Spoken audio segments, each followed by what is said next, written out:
며칠 전 새벽 기도 시간에 선교사님들을 위해서 기도를 하다가 문득 필리핀에 가 있는 이성민 선교사와 있었던 에피소드가 생각이 났습니다. 언젠가 말씀드렸지만 우리 교회에서 전도사 시절에 저와 함께 서울을 갔다가 스타벅스라는 곳에서 커피를 한 잔 하게 되었습니다. 스타벅스에서 커피를 주문하면 보통 그 멤버십을 가진 사람들이 커피가 준비가 되면 그 닉네임, 별명을 부르게 되어 있습니다. 참고로 저의 닉네임은 평화의 강입니다. 별로 이렇게 동의하시지 않는 것 같은데 어쨌든 하든 말든 제 아이디는 평화의 강입니다. 그래서 커피를 기다리고 있는데 갑자기 방송에 나왔습니다. 신실한 예배자님 커피 나왔습니다. 저는 순간 와, 대단하네. 어떻게 스타벅스에서 신실한 예배자님이 나와, 도대체 누구야? 하는데 저만 그런 것이 아니고 손님이 별로 없으니 다른 사람들 전부 다 뭐야? 그런데 갑자기 이성민 선교사님이 쓱 일어나더니 커피를 가지고 왔습니다. 그리고 같이 웃었습니다. 그런데 그 장면이 이상하게도 제 마음에 각인이 되어서 벌써 몇 년이 지났는데도 불구하고 스타벅스에서 울려 퍼지던 신실한 예배자님이라고 하는 그 소리가 마음에 떠나지 않습니다. 스타벅스에서 신실한 예배자님으로 불려지는 게 처음에는 신기하고 어색한 것 같았지만 시간이 지나면서 그래, 맞다. 교회에서만 신실한 예배자로 불리는 것이 아니라 스타벅스에서도까지 신실한 예배자로 불려야 되는 것이 아닌가 하는 것이지요. 오늘 나누려고 하는 말씀은 특별히 아벨과 가인의 이야기입니다. 이 이야기는 우리가 잘 아는 창세기 4장에 나오는 가인과 아벨의 제사의 이야기입니다. 가인이라고 하는 말은 얻다, 소유하다라고 하는 뜻이고, 하와는 가인을 낳았을 때에 하나님의 도우심으로 아들을 낳았다까지 했습니다. 그런데 아벨의 이름은 숨, 허무함, 그것을 나타냅니다. 가인에 비해서 아벨의 이름이 너무 약합니다. 그런데 그 이유가 무엇인지는 알려지지 않습니다. 아담과 하와가 죄를 짓고 에덴 동산에서 쫓겨난 다음에 가인과 아벨을 낳았습니다. 아담은 성경대로 농사도 열심히 짓고 양도 치면서 살았던 것 같습니다. 그것이 그의 아들들에게 이어져서 아벨은 양치는 사람이 되었고 가인은 농사를 짓는 사람이 되었습니다. 창세기 4장 3절은 이렇게 시작합니다. 세월이 지난 후에, 세월이 지난 후에라고 하는 말은 이제 때가 되었다라고 하는 것입니다. 그 때가 언제인지는 모르겠지만 하나님께서 정하신 때가 되었다라고 하는 것이죠. 다른 번역에는 추수의 때라고도 번역되어 있습니다. 세월이 지난 후에라고 하는 말은 가인과 아벨이 어느 정도 장성했음을 의미하기도 합니다. 이제 저들은 하나님께서 작정하신 때에 하나님 앞에 평가를 받게 됩니다. 가인과 아벨은 각기 자기 직업과 관련된 제물을 드렸습니다. 그런데 하나님께서 아벨의 제물은 받으시고 가인의 제물은 받지 않으셨다고 했습니다. 메시지 성경에 보면은 아벨의 제물은 반기셨으나 가인의 제물은 반기지 않으셨다 했습니다. 왜 하나님께서는 아벨의 제물은 받으시고 가인의 제물은 받지 않으셨을까? 성경은 분명하게 이야기하고 있지 않습니다. 우리가 추측할 수 있는 것은 히브리서에 우리가 오늘 읽은 본문의 말씀처럼 아벨은 믿음으로 가인보다 더 나은 제사를 드렸다 그랬습니다. 분명한 것은 그 이유가 나오지 않지만 하나님께서 아벨의 제물은 받으시고 가인의 제물을 받지 않으신 것은 분명합니다. 우리에게도 세월이 지난 후에 우리에게도 때가 오겠지요. 하나님이 정하신 그 때가 왔을 때 하나님이 그동안 우리에게 주셨던 은혜, 복, 우리에게 주셨던 직분, 우리에게 일을 맡기시고 사명을 주신 것을 확인할 때가 올 것입니다.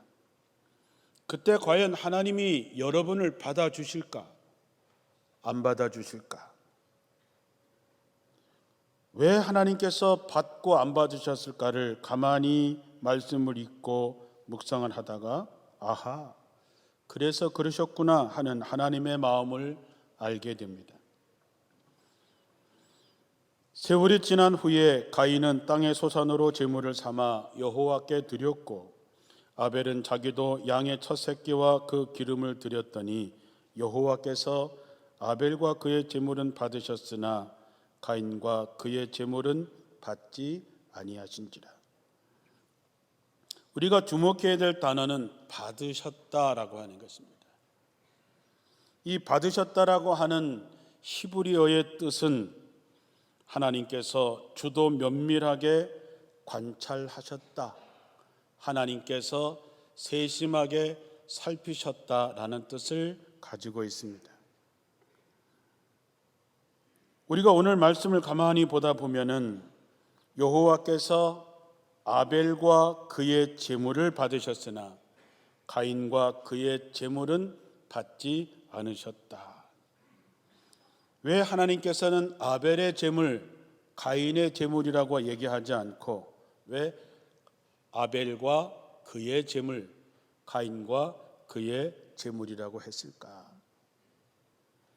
아벨이 제사를 드릴 때에 하나님께서는 그를 주목하여 지켜보셨다라고 해석할 수 있습니다. 이것은 하나님께서 드려지는 제물보다 그것을 드리는 사람을 먼저 살피셨다라고 하는 것입니다. 다시 말하면 제물에 문제가 있는 것이 아니라 그 제물을 드리는 사람이 문제였다는 것입니다. 제물 자체보다 그 제물을 드리는 사람이 더 중요하다고 하는 말입니다.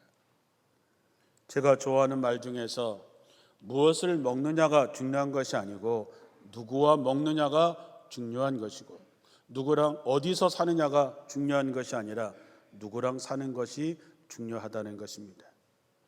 이 말은 여러분도 동의하실 것이고 하나님도 동의하실 것입니다.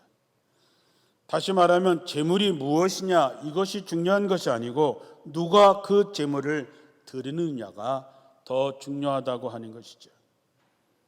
하나님께서는 제물을 드리는 사람을 주목하여 면밀히 살피십니다. 그가 하나님의 마음에 합한 사람이라면, 하나님을 기쁘시게 하는 사람이라면 하나님은 그의 제물, 그가 드리는 예배, 그가 부르는 찬양, 그가 기도하는 기도를 연락하신다고 하는 것이죠. 사랑하는 성도 여러분, 우리가 드리는 예배는 무엇보다 드리는 여러분이 중요한 것입니다. 로마서 12장 1절에 형제들아 내가 하나님의 모든 자비하심으로 너희를 권하노니 너희 몸을 하나님이 기뻐하시는 거룩한 산 제물로 드리라. 이는 너희가 드릴 영적 예배니라 했습니다. 하나님은 사람을 먼저 받으시고 그리고 그 사람이 합당할 때 제물을 받으신다고 하는 것입니다. 사람은 어찌 되든 제물만 받으시는 하나님이 아니라고 하는 것입니다. 아벨은 믿음으로 더 나은 제사를 드렸다 그랬습니다. 그 믿음이 뭘까요? 그 믿음은 믿음이 없이는 하나님을 기쁘시게 하지 못하는데 그 믿음이 뭐냐? 하나님께 나가는 사람은 반드시 하나님이 살아계시다는 것과 자기를 찾는 자들에게 상 주시는 이심을 믿는다 그랬습니다. 다시 말하면 믿음은 하나님이 살아계시다고 하는 것을 늘 의식하고 사는 것입니다. 하나님이 나와 함께 하신다고 하셨지요. 하나님이 나를 주목하여 살피고 계시다고 하는 것을 의식하며 사는 것입니다. 그런 믿음을 갖고 사는 사람이 제물을 드릴 때에 하나님은 그 제물을 기뻐 받으신다는 것입니다. 그래서 우리가 분명히 해야 됩니다. 내가 무엇을 얼마나 드렸는가, 내 직분이 무엇인가가 아니라 제물을 드리는 나를 과연 하나님께서 기뻐하실까?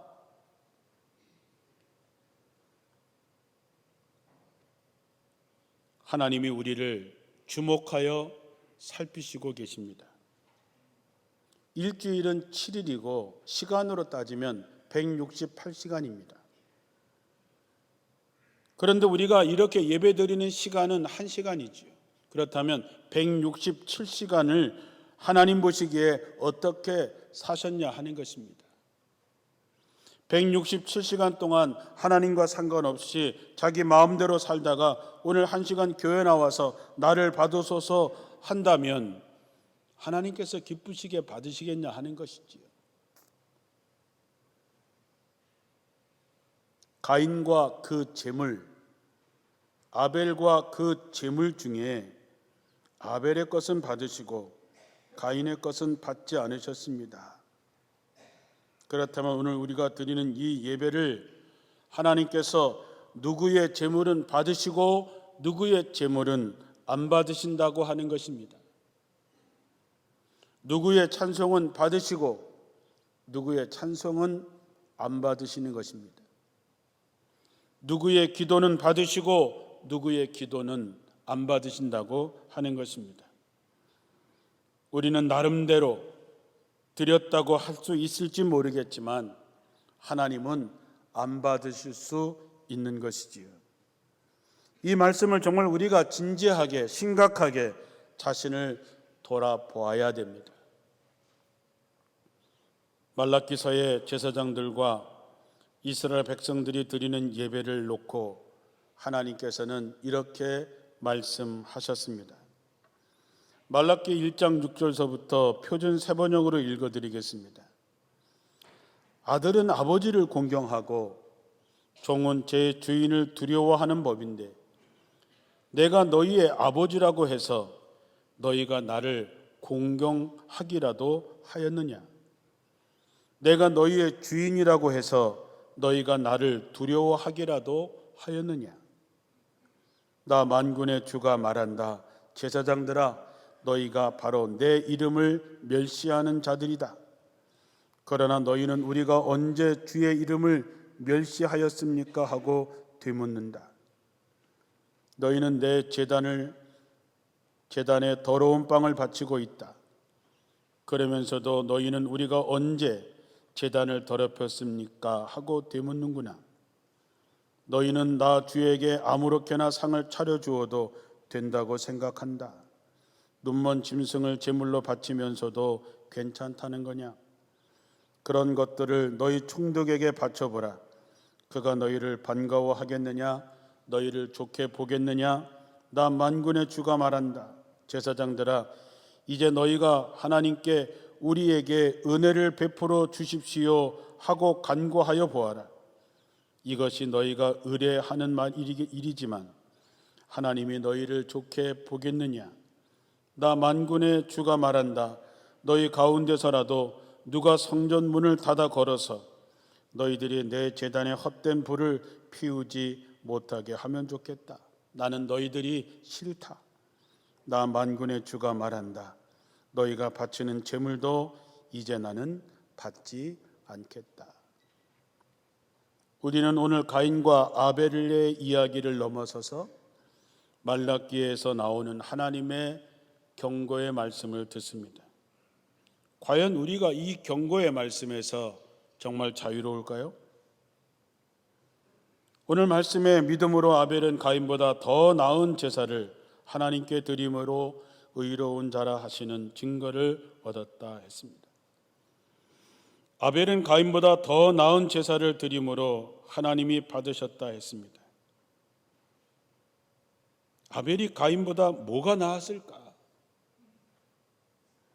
하나님 보시기에 아벨의 삶은 하나님 중심의 삶을 살았던 것이지요. 가인은 자기 중심의 삶을 살았던 것입니다. 우리의 삶과 우리의 재물은 절대 따로 떨어져서 생각할 수 없습니다. 우리는 매 순간 매일의 삶이 주님과 동행하는 삶을 살아야 되고, 하나님께서 시간마다 나를 주목하여 보고 있다는 것을 기억하셔야 됩니다. 할 짓 안 할 짓 다 하고 수단과 방법 가리지 않고 살다가 한 시간 거룩하게 예배하면 하나님께서 그 예배를 받으시겠습니까? 수단 방법 가리지 않고 돈 좀 벌었다고 하나님께 헌금해야 된다는 생각에 하나님께 드렸다면 과연 하나님께서 그 헌금을 받으시겠습니까? 하나님께 드려지는 제물의 원칙은 흠이 없는 제물입니다. 부끄럽지 않은 제물인 것이죠. 예배자가 믿음의 삶을 먼저 드렸기 때문에 그가 드리는 믿음의 제물을 받으시는 것입니다. 믿음과 상관없이 그냥 살다가 바쁜 마음으로 와서 빨리 끝내고 가야 되겠다는 마음으로 드리는 예배를 하나님께서 받으시겠냐 하는 것입니다. 성경에서 제물은 나를 대신하는 것입니다. 나를 죽여서 각을 뜨고 피를 쏟고 태워서 하나님께 올려드리는 것입니다. 그래서 나는 흠이 없는 제물, 최고의 제물, 최상의 제물이 되어야 됩니다. 그러므로 우린 세상을 함부로 살 수 없습니다. 정말로 흠이 없는 제물로 살려고 해도 그렇게 살지를 못합니다. 그렇기 때문에 우리는 하나님의 전에 나와서 주여 나는 죄인으로소이다 하며 가슴을 찢는 회개를 할 수 있는 것입니다. 우리가 예배를 드린다는 것은 하나님이 내 인생의 중심에 있다는 것입니다. 일주일 동안 여러분이 어디서 살든 무엇을 하며 살든 어떤 장소에서 있든 하나님이 여러분의 삶의 중심에 모시고 살아야 하고 주님과 동행하는 삶을 살아야 믿음으로 사는 것이고, 그런 사람들이 와서 드리는 예배가 진정한 예배인 것입니다. 우리가 아무리 훌륭한 시설을 갖추고 장엄한 파이프 오르간이 있고 아름다운 하모니의 성가대가 있고 거룩한 인내가 있고 주님의 이름을 부르며 기도해도 우리가 믿음의 제물로 드리는 것이 아니라면 이거는 그냥 행사요, 세레머니에 불과한 것이죠. 사무엘상 15장에 보면 사무엘과 사울왕의 이야기가 나옵니다. 어느 날 하나님께서 사울 왕에게 이야기합니다.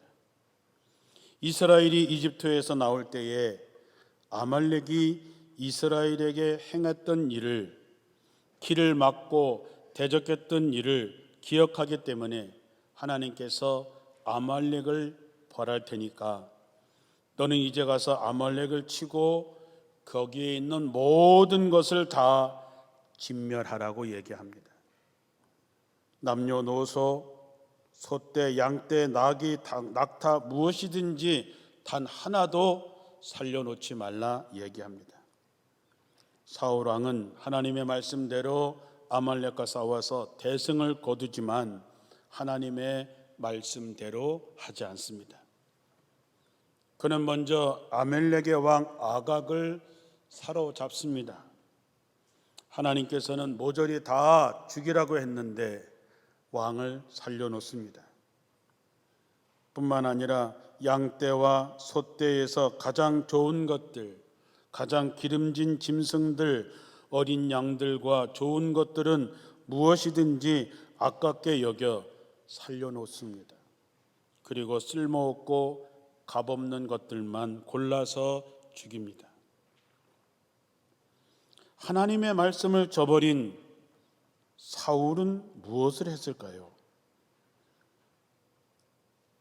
사무엘이 사울을 만나려고 아침 일찍 떠나서 가보니 누군가가 사울이 갈멜로 가서 승전비를 세우고 그리고 거기를 떠나 길갈로 내려갔다고 얘기합니다.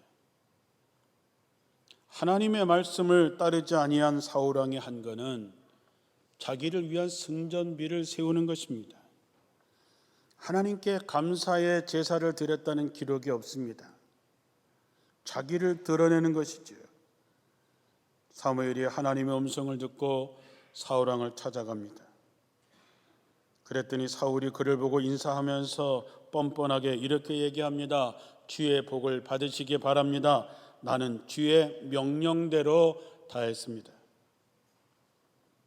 그러자 사무엘이 왕에게 얘기합니다. 내 귀에 들리는 이 양떼의 소리는 무엇이며 내가 듣는 소떼의 울음소리는 무엇입니까? 사울 왕이 얘기합니다. 그것은 아말렉 사람에게서 빼앗은 것입니다. 우리 군인들이 예언자께서 섬기시는 주 하나님께 제물로 바치려고 양떼와 소떼 가운데 가장 좋은 것들을 남겼다가 끌어왔습니다. 그러나 나머지 것들은 다 죽였습니다.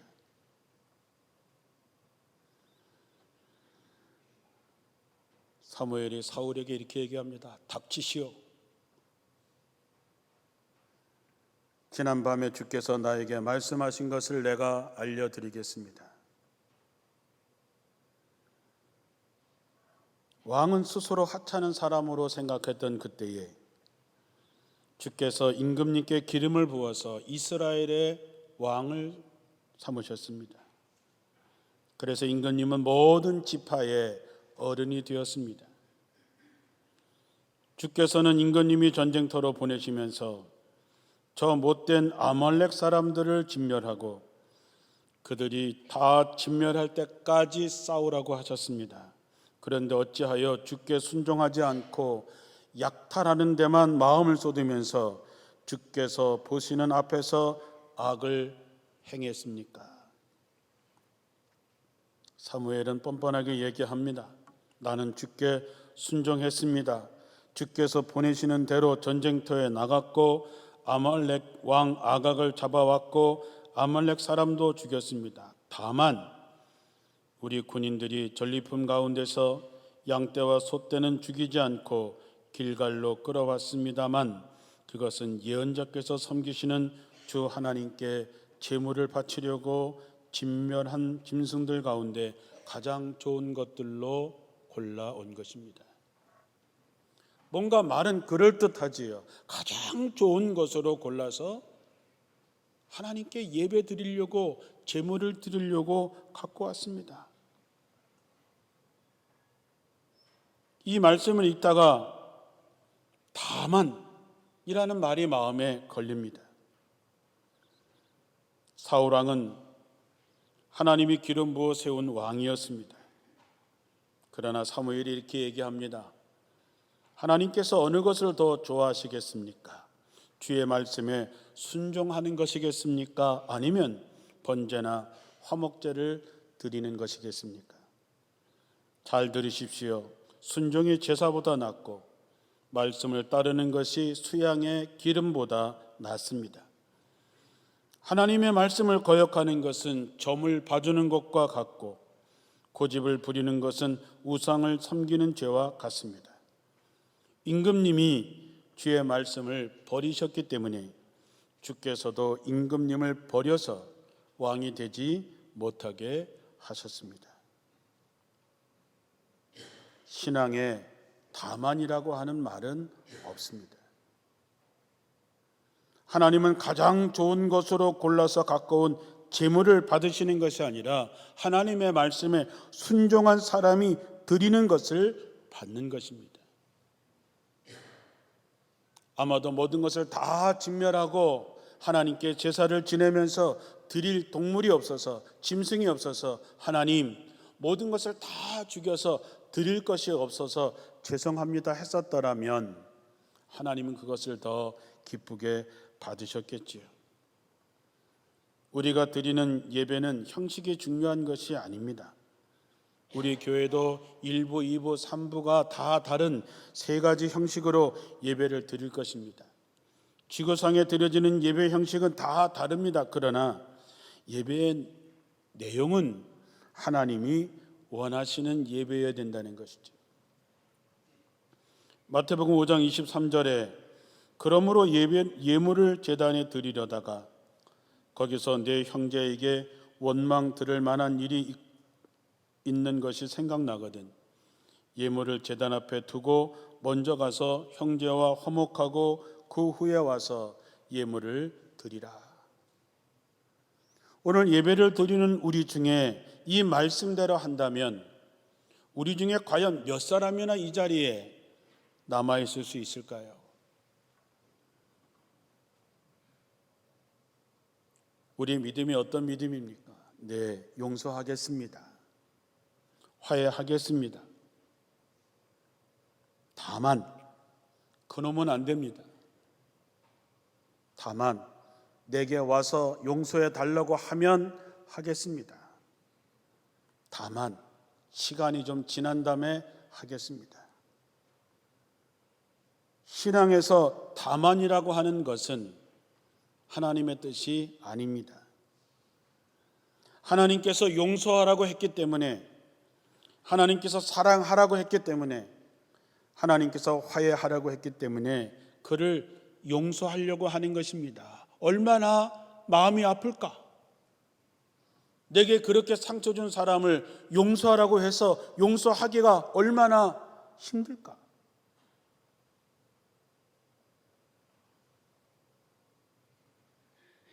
그러나 하나님은 아십니다. 그가 하나님의 말씀에 순종하기 위해서 그를 용서하려고 애쓰고 상처받고 괴로워하는 것을 하나님은 아십니다. 그가 하나님의 말씀에 순종하기 위해서 얼마나 힘들고 어려운지 하나님은 아십니다.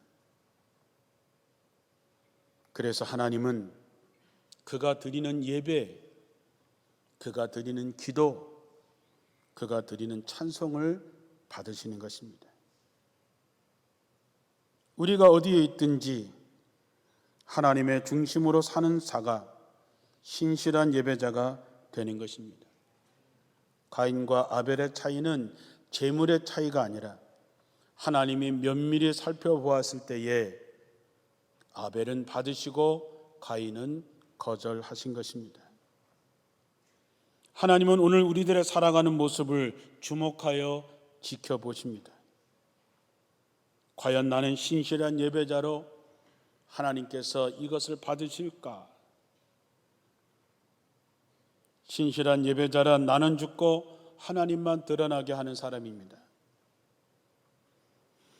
가인과 그가 바친 제물을 하나님께서 받지 않으시자 가인은 몹시 화가 나서 그 얼굴색이 변했다 했습니다.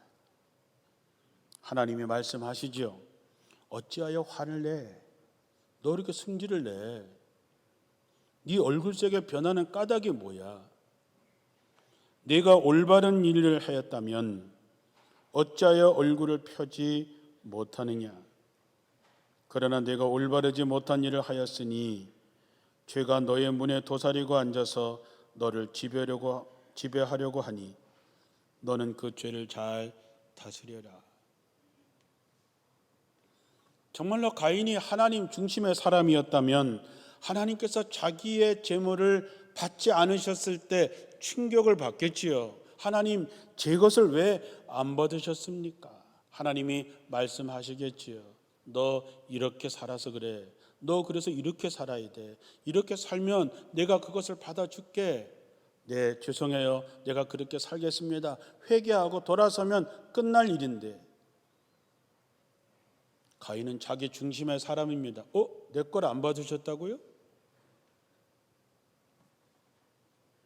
화가 나서 얼굴색이 변합니다.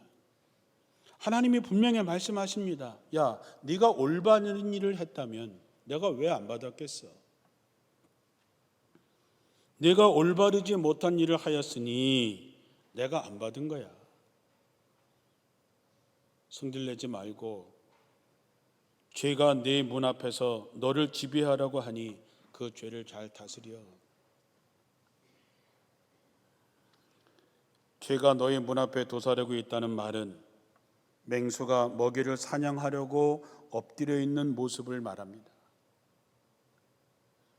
이런 거를 알면서도 우리가 못하는 것은 사탄에게 나를 잡수세요 라고 하는 것과 다를 바가 없습니다. 깨닫고 돌아서면 될 것을, 이것이 믿음의 태도인데 가인은 결국 자기의 비교의 대상인 동생을 죽이고 최초의 살인자가 됩니다. 사랑하는 성도 여러분, 하나님은 우리를 주도 면밀하게 살펴보십니다. 우리의 행동 하나하나, 말 하나하나를 살펴보십니다. 우리가 정말로 믿음으로 하나님이 살아계시다고 하는 것, 하나님이 우리를 살펴보신다고 하는 것, 때가 되면 하나님께서 우리를 부르신다고 하는 것 기억하시고, 언제 어디서나 하나님이 기뻐 받으시는 삶, 하나님이 기뻐 받으시는 신실한 예배자들의 삶을 살아가시기를 주님의 이름으로 축원합니다. 기도하겠습니다.